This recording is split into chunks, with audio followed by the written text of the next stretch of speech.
Olá pessoal, tudo bom? Sou o professor Nelson Adrian. Vou falar aqui um pouco sobre a questão do final do ano, né? E o início do próximo. A gente está agora nesse final de ano, que muitas vezes as pessoas começam a fazer promessas, né?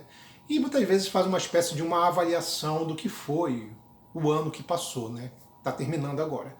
Tá? E é muito comum as pessoas usarem algumas expressões do tipo, olha, terminar o ano com chave de ouro, começar o ano com chave de ouro.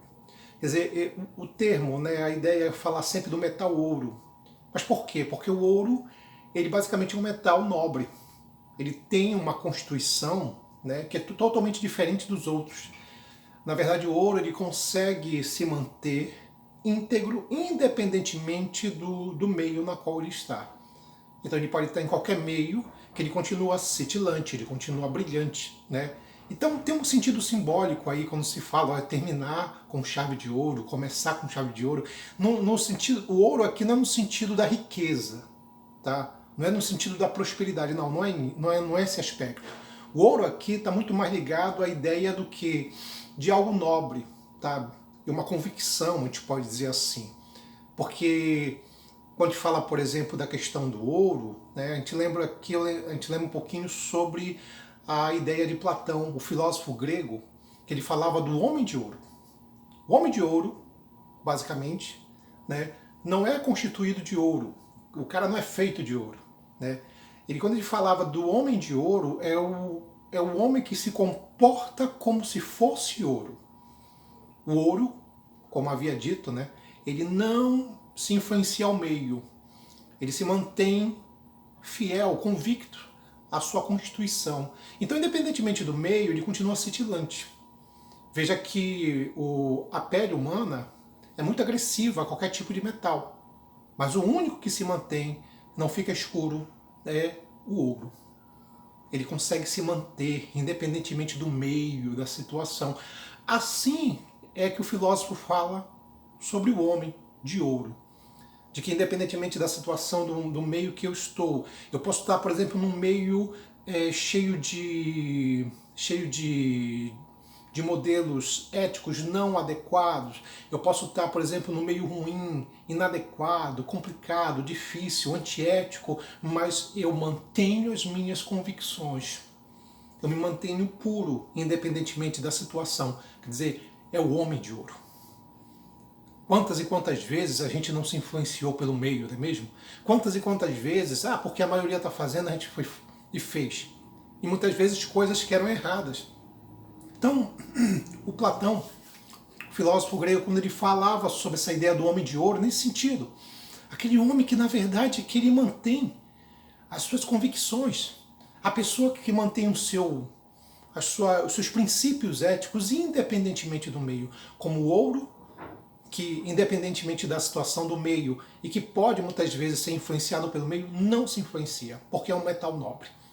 E é assim que as pessoas devem se manter.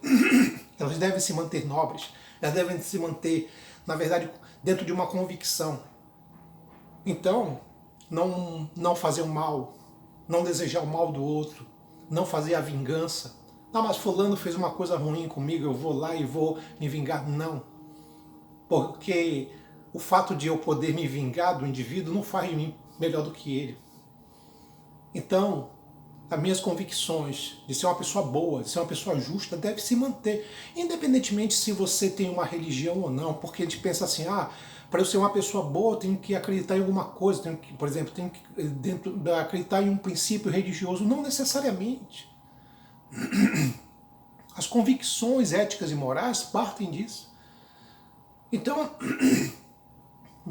eu só sou uma pessoa boa, só sou um cristão? Tá? Não.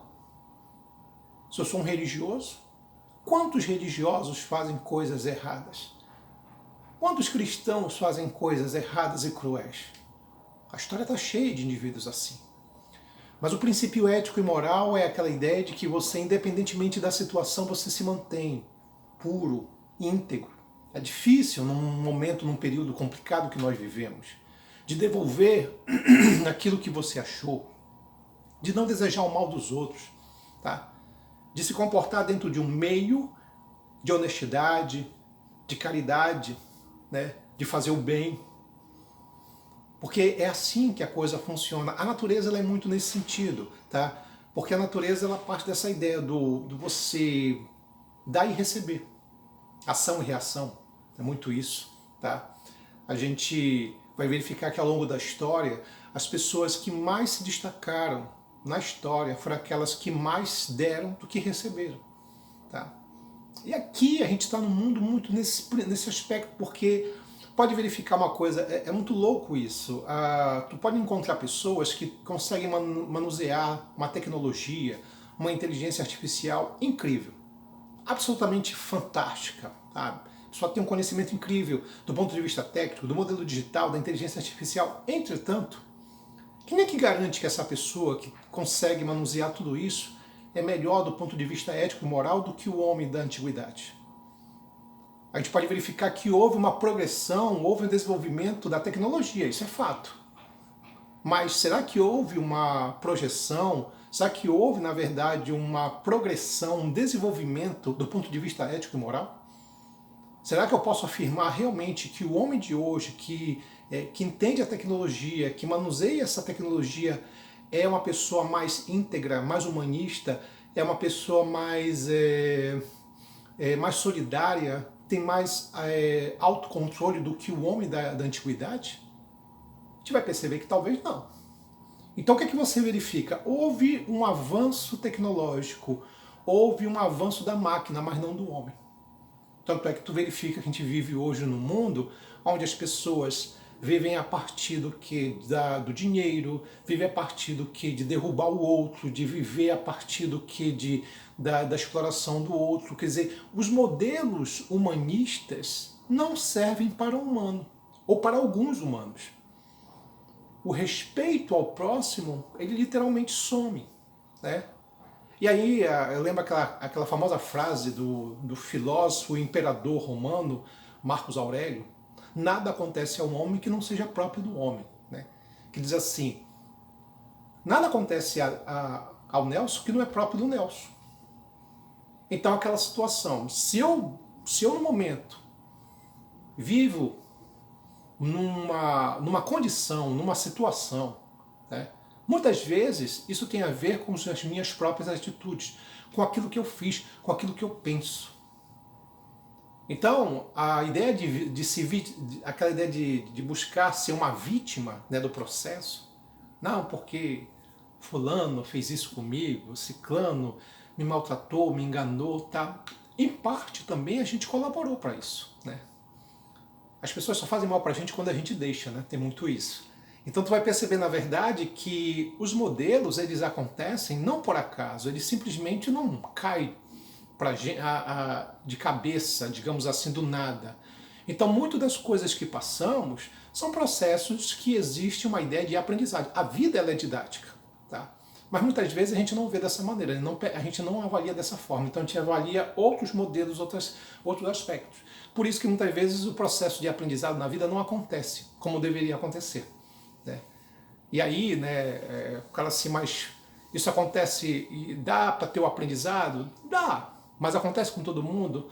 Não necessariamente, porque nem todo mundo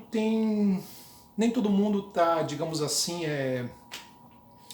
envolvido nesse processo. Ou nem todo mundo está no momento de compreender as coisas. Você passa por fases na sua vida, então nem sempre você vai compreender isso, né? Uma vez perguntaram para o Sócrates, o filósofo grego, por que ele não conseguia transformar todos os homens da Grécia Antiga em filósofos? Por que não transformar, por exemplo, os políticos, por exemplo, ou qualquer pessoa em um filósofo, né? E aí ele respondeu assim, né? Olha, a minha mãe era uma parteira, uma excelente parteira. Então ela conseguia já há muito tempo, já há muitos anos, né, fazer partos em diversas mulheres, tá? Então ela tinha uma habilidade, uma capacidade incrível. Só que o que Sócrates mencionou é o seguinte: só que a minha mãe não conseguia fazer parto a uma mulher que não estivesse grávida.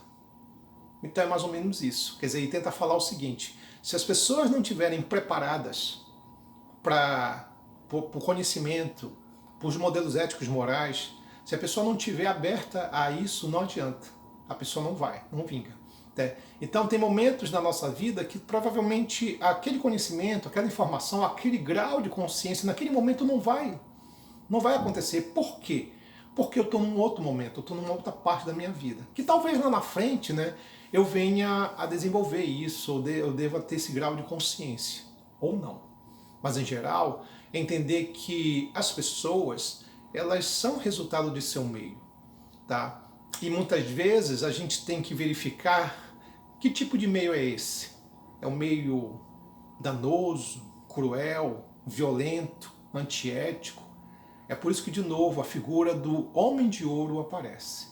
Que independentemente da situação, independentemente do meio, eu me mantenho nobre, eu me mantenho fiel às minhas convicções, como ouro que não fica escuro em meio a uma situação, em meio, digamos assim, a um ambiente. Ele é um metal nobre que ele não se influencia ao meio, ele continua cintilante, ele continua brilhante, e assim é o homem de ouro. O homem de ouro não no sentido de que o indivíduo ele deve se constituir de ouro, não é isso. O homem de ouro é que ele deve se comportar como ouro, ou seja, independentemente da situação, independente do meio, ele se mantém fiel às suas convicções, ao seu meio. Se é um meio cruel, ruim, eu não vou praticar crueldade, eu não vou ser antiético. Quer dizer, isso é um homem de ouro, tá? Então, terminar o ano com chave de ouro é ser fiel às suas convicções e fazer o bem. Começar o ano com chave de ouro é ser fiel às suas convicções e fazer o bem, respeitar as pessoas, ser uma pessoa nobre e justa. No mundo que nós vivemos é difícil, mas não é impossível. Tá bom? Pessoal, a todos desejo um feliz ano novo. Vai dar tudo certo, tá? Que esse ano de 2024 seja infinitamente melhor para todos, né? Para todos nós, tá bom? Um abraço, pessoal. Até mais.